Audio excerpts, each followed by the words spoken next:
आप सभी किसान भाइयों एवं बहनों को रामनवमी की अशेष शुभकामनाएं कृषि दर्शन परिवार की ओर से। नमस्कार, खबरें खेती में आपका स्वागत है। मैं हूं रूपा। आइए एक नजर डालते हैं आज क्या है खास कृषि समाचार में। गाय के गोबर का उपयोग बायोगैस प्लांट में करें। गर्मी के मौसम में पशुओं के स्वास्थ्य का रखें खास ख्याल। ब्लैक बंगाल एवं बारबरी नस्ल की बकरियां पाले किसान। पशुपालक किसान बंधुओं, बढ़ती गर्मी में आम जन के साथ साथ पशु भी बेहाल हो जाते हैं।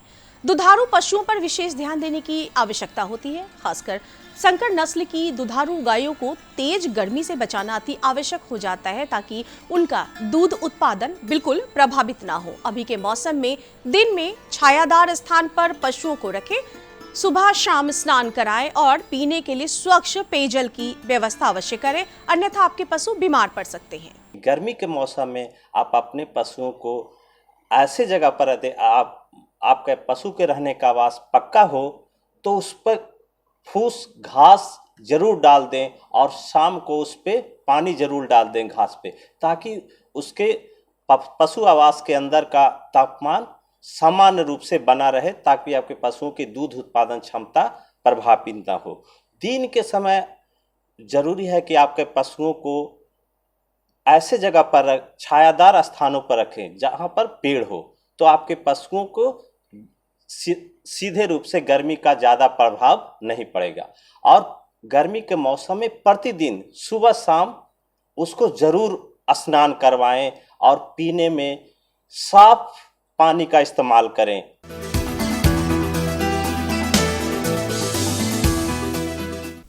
खेती की खबरों में आगे बढ़ते हुए आज आपको रूबरू करवाएंगे एक युवा किसान दिलीप कुमार से, जो सब्जियों की खेती कर कम लागत में अच्छा मुनाफा प्राप्त कर रहे हैं। हरी मिर्च के हरे पौधों के बीच सफ़ेद लिबास में ये युवा पेशेवर किसान है। नाम दिलीप कुमार, प्रखंड खुसरूपुर, जिला पटना। 15 कट्ठा का प्लॉट है जिसमें अभी हरी मिर्च की गर्मा खेती किसान कर रहे हैं। इसके पहले दिलीप साग और धनिया की उपज ले चुके हैं। गर्मा मिर्च उनकी तीसरी फसल है। लागत 1 बार, फसल 3 बार। खेती में प्रगतिशीलता इसी को तो कहते हैं। दिलीप बताते हैं कि मौसम को देखते हुए पटवन अभी थोड़ा ज़्यादा लगता है, फिर भी कुल मिलाकर कम लागत में बढ़िया मुनाफा मिल जाता है। और ये जो देख रहे हैं ये गर्मा मिर्च का खेती है और ये खेती में हम 3 फसल उगाते हैं। ये टोटल 15 कट्ठा खेत है और इसमें 3 फसल हम उगाते हैं। इसमें साग एक बिक चुका है और इससे पहले धनिया था और गर्मा मिर्च अभी देख रहे हैं। और इसका अभी जो सीज़न चल रहा है तो इस समय रेट अच्छा मिल जाता है गर्मा मिर्च में। और सबसे बड़ा बेनिफिट है कि इस मतलब कि 2 फसल और हम इसमें से निकाल लेते हैं और 3 फसल हमें एक ही लागत में 3 फसल उपजा लेते हैं। तो ये हमारे लिए बेनिफिट है और सब फसल से लेकर के। किसान भाइयों, अगर आप गाय पाल रहे हैं तो सिर्फ दूध के लिए ना पालें। गाय के गोबर का उपयोग आप बायोगैस प्लांट में कर जलावन और रोशनी मुफ्त पा सकते हैं। प्लांट में व्यवहार किए गए गोबर का दोबारा इस्तेमाल भी आप वर्मी कंपोस्ट के रूप में कर सकते हैं। भारत में कृषि ग्रामीण अर्थव्यवस्था की रीढ़ है। ग्रामीण अर्थव्यवस्था में पशुधन का महत्वपूर्ण स्थान है। पशुओं के द्वारा हमें बड़ी मात्रा में गोबर प्राप्त होता है। वैज्ञानिक युग में बायोगैस संयंत्र में गोबर का उपयोग कर ईंधन, खाद व रोशनी प्राप्त की जा सकती है। अगर हम गोबर का उपयोग कंडे बनाकर जलाने के लिए करते हैं तो मुफ्त खाद से वंचित रह जाते हैं, क्योंकि गोबर को कंडे के रूप में उपयोग लेने से हमें केवल राख मिलती है जो किसी काम की नहीं है। परंतु गोबर का उपयोग बायोगैस संयंत्र में करने से ईंधन और रोशनी के साथ साथ मुफ्त में बायो खाद यानी देशी खाद मिलती है, जिससे हमारे खेतों को नया जीवन मिलता है। खेतों का नया जीवन हमारे खलिहानों को भरेगा और हमारे खलिहान हमारे घरों को खुशियों से भर देंगे।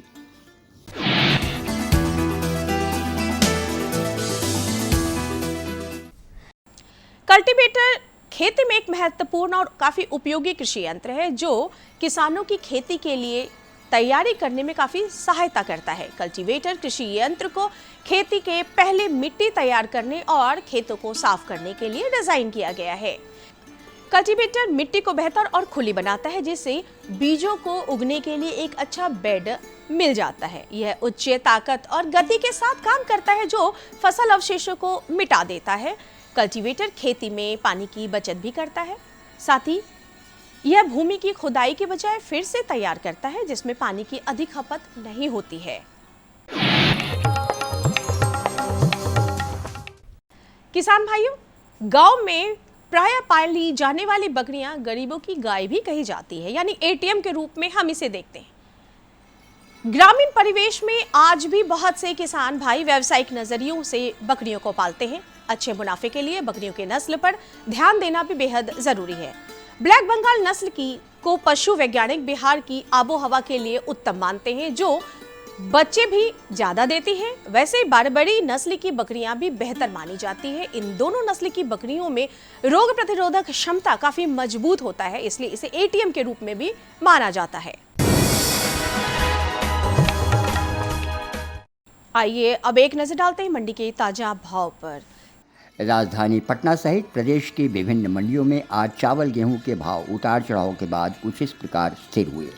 गेहूं लोकल 3200 रुपये प्रति क्विंटल, गेहूं एमपी 4200 रुपये प्रति क्विंटल, अरवा चावल 5000 रुपये प्रति क्विंटल, बासमती 10,000 रुपये प्रति क्विंटल।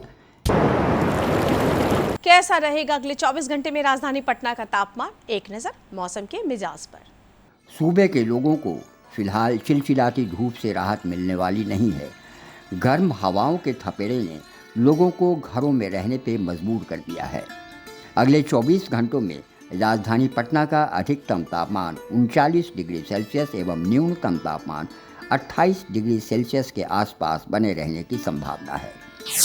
किसान भाइयों को सलाह दी जाती है कि आने वाले दिनों में तापमान बढ़ने की संभावना को ध्यान में रखते हुए सब्जियों की नर्सरी, जायद फसलों तथा फलों के बागीचों में हल्की सिंचाई नियमित अंतराल पर करते रहें। साथ ही सब्जियों की नर्सरी को गर्म हवा से बचाने हेतु अवरोधकों का उपयोग करें।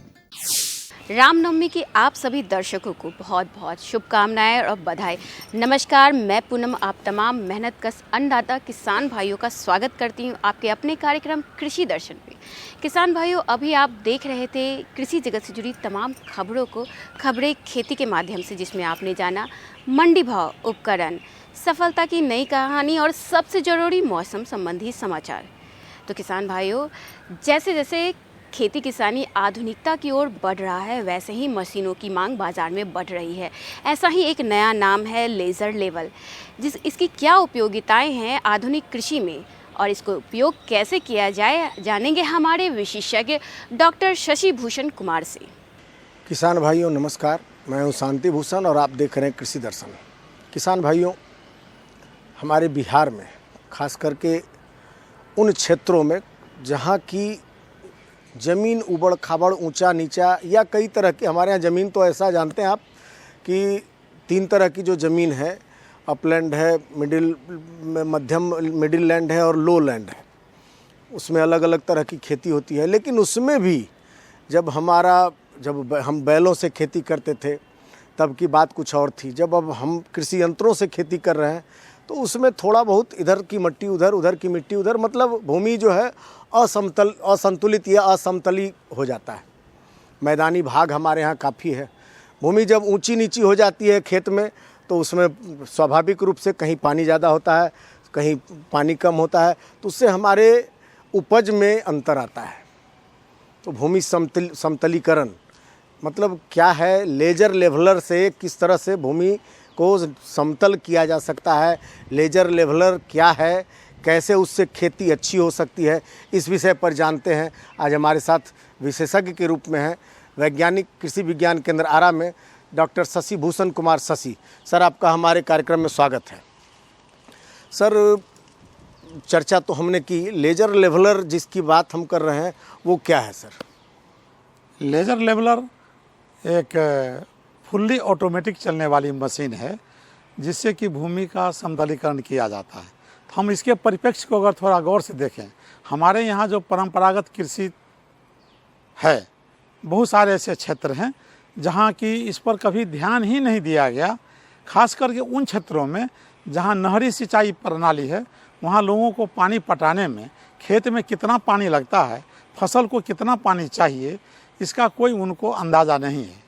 और भूमि समतल नहीं होने के कारण एक कोने से दूसरे कोने तक वो पानी पटाएंगे, कितना जल जमाव होगा खेत में, कितना ईंधन की खपत होगी, कितना बिजली का पावर खपत हो रहा है, जो कि एक तरह से हमारा अन्यान्य व्यय है, फालतू का व्यय है। हम उसको कैसे रोक सकते हैं? उत्पादन में भी इसका बड़ा असर पड़ता है, इस पर हम लोग चर्चा करेंगे। लेकिन लेज़र लेवलर जो है, यह एक मशीन है जो कि ट्रैक्टर के द्वारा चलाई जाती है। लेज़र लेवलर से आप अपने खेत को, नाम ही जब इसका लेज़र लेवलर है, आप 1 से लेकर के 2 सेंटीमीटर की भी ऊबड़ खाबड़ ज़मीन को लेवलिंग कर सकते हैं। तो लेज़र लेवलर किसानों के लिए बहुत उपयोगी है। मैं इतना बताना चाहूँगा, लगभग 2001 ईस्वी तक हमारे देश के कुछ अनुसंधान केंद्रों पर ही लेज़र लेवलर उपलब्ध था। 2010 के बाद थोड़े बहुत मार्केट में आने लगे। 2015 के बाद लेज़र लेवलिंग एक ऐसा एग्रीकल्चर डेवलपमेंट का कंसेप्ट बन चुका है कि ये मोटे तौर पर ये मान के चलिए कि बिना लेज़र लेवलर के आज के समय में खेती असंभव है। जिस तरह से हमारी सरकारें, हमारे किसान, सब कोई जागरूक हो रहे हैं खेती के प्रति, किसानों की आय को दुगनी करनी है, तो निश्चित रूप से संसाधन में हमको कमी लाना पड़ेगा, उस पर लगने वाला जो मूल्य है उसको घटाना पड़ेगा, तभी हम कृषि में बेहतर आय प्राप्त कर सकते हैं। किस तरह से इसका सर लेजर चुकी है, इसमें जो नाम है लेजर, तो अपने आप में एक वैज्ञानिक नाम है। लेजर का प्रयोग वैज्ञानिकों के द्वारा ही किया जाता है। तो लेजर लेवलर का प्रयोग किस तरह से किया जाता है इसको खेतों में? बहुत अच्छा सवाल आपने किया, खास करके लेज़र के नाम से शुरू किया। तो मैं आपको, अपने दर्शक भाइयों को बताना चाहूँगा कि फुल्ली ऑटोमेटिक तो मैंने पहले कहा था। अब ये लेवलर काम कैसे करता है? काम करता है, सबसे पहले हम खेत में क्या करते हैं, एक ट्रांसमीटर का पाइप होता है, हम ट्रांसमीटर को गाड़ देते हैं। स्टैंडर्ड होता है, मतलब 3 उसमें लगे रहते हैं खंभे, और उस पर ट्रांसमीटर सेट होता है जिसमें लेज़र आई लगा होता है। दूसरा कंपोनेंट हमारा है रिसीवर। ट्रांसमीटर से जो रेज यहाँ से रिफ्लेक्ट किया, वो जा कर के रिसीवर हमारा रिसीव करता है। और रिसीवर क्या करता है, वहाँ से सीधे जो ट्रैक्टर का ड्राइवर होता है, उसके बगल में मेरा लगा रहता है कंट्रोल पैनल। कंट्रोल पैनल को वह मैसेज वो कम्युनिकेट करता है तुरंत, और वह यह देखता है कि हमको किस जगह पर कितनी मिट्टी काटनी है, किस जगह पर कितनी मिट्टी भरनी है। आगे एक लगा रहता है बकेट, वहाँ से वह मैसेज ट्रांसमिट करता है बकेट को कि बकेट किस जगह पर कितना मिट्टी काटेगा, कितना सेंटीमीटर कटेगा, और वह कहाँ पर जाके छोड़ेगा। इससे पहले हम लोग बोलते हैं सर्वे। एक बार ट्रैक्टर को खेत के चारों तरफ चला करके हम सर्वे ले लेते हैं कि खेत में कहाँ कहाँ हमको ओवर खाबर है, कहाँ कितनी गहराई है। इसको हमको लेज़र आई से पूरा का पूरा जानकारी मिल जाता है। और कंट्रोल पैनल में 2 स्विच लगा रहता है, एक होता है ऑटोमेटिक, एक होता है मैनुअल। ऑटोमेटिक स्विच जो है, आप उसको डाल दीजिए, आप ऑटोमेटिक आपका लेवलिंग हो रहा है। आगे आगे खेत जोताई के लिए एक ट्रैक्टर चलते रहना चाहिए, क्योंकि ट्रैक्टर में से जब तक हम जुताई नहीं करेंगे खेत में मिट्टी आएगी कैसे। और बकेट का जो ब्लेड है वो हार्ड सोइल को नहीं काट सकता है ज़्यादा, इसलिए उसमें आपको थोड़ा सा परेशानी है। मिट्टी जितनी रहेगी खेत का समतलीकरण उतना ही बेहतर होगा। तो ये पूरे, और दूसरा जो हमने बताया, मतलब जुती हुई मिट्टी चाहिए। और दूसरा उसमें है मैनुअल। मैनुअल में ये है कि आपको कहीं पर बहुत ज़्यादा ऊबड़ खाबड़ है, जिसको हम लेज़र आई से पहले हम कांटेक्ट बना करके नहीं कर सकते हैं, हम या जोत का आकार छोटा है, तो हम ऐसी स्थिति में क्या करते हैं, मैनुअल से भी अपना काम चला लेते हैं। ये 2 तरह के सिस्टम होते हैं। और पूरा फुल्ली जो है उसे यही समझिए आप कि ट्रांसमीटर, रिसीवर, कंट्रोल पैनल, इसी के बेस पर वह काम करता है। सब के सब हाइड्रोलिक से अटैच रहते हैं और आपका लेवलिंग का काम बड़ा आसानी से चलते रहता है। सर, एक अहम सवाल हमारे जहन में है कि लेज़र लेवलर का प्रयोग करके अपनी फसल को किस तरह से प्रभावित होने से बचाया जा सकता है, या यूं कहें कि इसके प्रयोग से फसल किस तरह से प्रभावित हो सकती है? बहुत बेहतरीन सवाल है जिसको हम लोग किसान को समझाने में थोड़ी सी दिक्कतें आती है। वो सिर्फ सोचते हैं कि लेज़र लेबलर, ऐसी बात नहीं है। लेज़र लेबलर मतलब यह जो यंत्र है भूमि को समतल करता है। कृषि में परिपक्ष सिर्फ यह नहीं है कि भूमि समतल हो। भूमि समतलीकरण हो जाने के पश्चात जितने भी विविध प्रकार के कृषि संयंत्र हैं उनके प्रयोग से लेकर के आप अपने भूमि में सिंचाई करते हैं तो सिंचाई में अमूमन देखा जाता है कि खेत अगर समतल नहीं है, कोई एक कोना ऊंचा है और कोई एक कोना नीचा है। हम उदाहरण के तौर पर एक चीज़ बताएं आपको हम कि गेहूं की खेती है और उसमें हम पानी पटवन कर रहे हैं। हमको एक दूसरे की कोने में खेत के जहाँ ऊंचा है वहाँ तक पानी को पहुँचाने में कम से कम जो कोना नीचा है वहाँ पर 20 सेंटीमीटर 25 सेंटीमीटर पानी का जल जमाव हो जाता है और उस कोने पर किनारे पर जहाँ पानी पहुँचता है कितना, बहुत से बहुत तो 5 से 6 सेंटीमीटर। गेहूं की फसल के लिए मात्र 60 सेंटीमीटर पानी की आवश्यकता है और हम इस समतलीकरण नहीं होने के कारण हम क्या करते हैं, वाटर डंपिंग हम अपने खेत में कर देते हैं, पानी जल जमाव हो जाता है। अक्सर क्या होता है उस समय में दिसंबर या जनवरी का महीना रहता है, कुहासा लगा रहता है, आकाश में बादल छाए रहते हैं, टेम्परेचर लो होता है और जिसके कारण आपका जो पौधे का जो विकास है वह एकदम थमसा जाता है, पौधा पीला होने लगता है। इससे बचना है, आप लेजर लेबलिंग कराएं। दूसरी चीज़, आलू की खेती हमारे यहाँ उत्तर बिहार से लेकर के मध्य बिहार तक में आलू की खेती ज़बरदस्त रूप से होती है। आलू में जब हम सिंचाई करते हैं तो हम आज के समय में कृषि यंत्रों के प्रयोग में, जैसे कि हम बेड प्लांटिंग सिस्टम से प्लांटर से हम आलू लगाते हैं। आलू अगर ज़मीन समतल रहेगा तो आलू की जो नाली है या उसका मेड़ है वो भी समान गहराई पर खेत के एक किनारे से लेकर के दूसरे किनारे तक जाएगा, जिसमें कि अब हम आधा नाली में पानी पटाएं ताकि पानी रिस करके उसके जड़ क्षेत्र में जाए, मेड़ पर नहीं जाए, ताकि मिट्टी वहाँ की बैठे नहीं, आलू का बढ़वार बढ़िया हो। हमको क्या हो रहा है कि हम एक कोने पर पानी चढ़ाने के चक्कर में मेड़ को डुबा देते हैं तो कहीं ना कहीं हमारे उत्पादन में ह्रास हो जाता है। निश्चित रूप से इस मशीन से आपको काफ़ी फ़ायदे तो हैं ही, और अगर हम देखें तो गांव में इसका इस्तेमाल कर एक व्यापारिक नज़रिया भी अपनाया जा सकता है और किसान अतिरिक्त आमदनी भी प्राप्त कर सकते हैं। तो कहें तो आप आम का आम और गुठली का दाम, आप अपनी खेती भी अच्छी तरह से कर रहे हैं, अपने सोसाइटी का, अपने क्षेत्र का भी विकास कर रहे हैं, उनको समृद्धि प्रदान कर रहे हैं। तो खेत की निश्चित रूप से लेबलिंग करवाइए, इसी के बाद फसल लगाइए।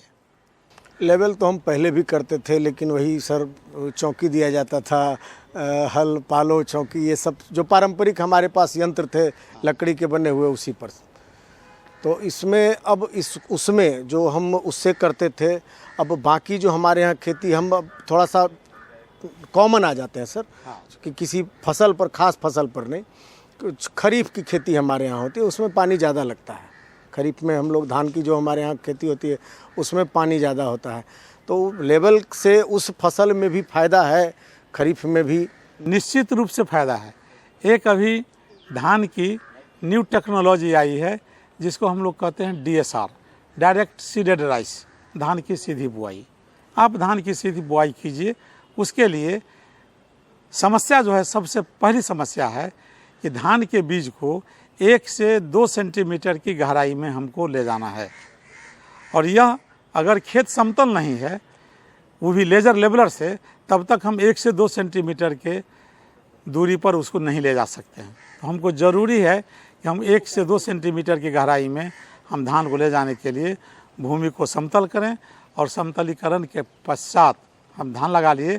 इसके बाद जब हम सिंचाई करेंगे पूरे खेत में समान रूप से पानी का वितरण होगा, आपको कम लागत में सिंचाई हो जाएगी, और जितने उर्वरकों को आपने खेत में डाला है उसमें क्या होता है कि उर्वरक जब सिंचाई के साथ बहता है तो वह नीचे वाली ज़मीन पर ज़्यादा मात्रा में चला जाता है, तो वो भी आपके लिए समस्या है। देखेंगे फसल कहीं पर बढ़िया हुआ, कहीं पर ख़राब हुआ, तो लेज़र लेबलर करने से आपको जहाँ तक आपने कही बात परंपरागत विधि की, परंपरागत विधि में मिट्टी पलट हल जो चलाते हैं, जोतदार किस समय कौन था कुछ पता नहीं है, तो मिट्टी पलटने वाला एक बार बीच से चलाया जाता है, एक बार किनारे से चलाया जाता है ताकि भूमि समतल कर सकें। वह हमारे किसान भाई को अच्छा अनुभव रहता है।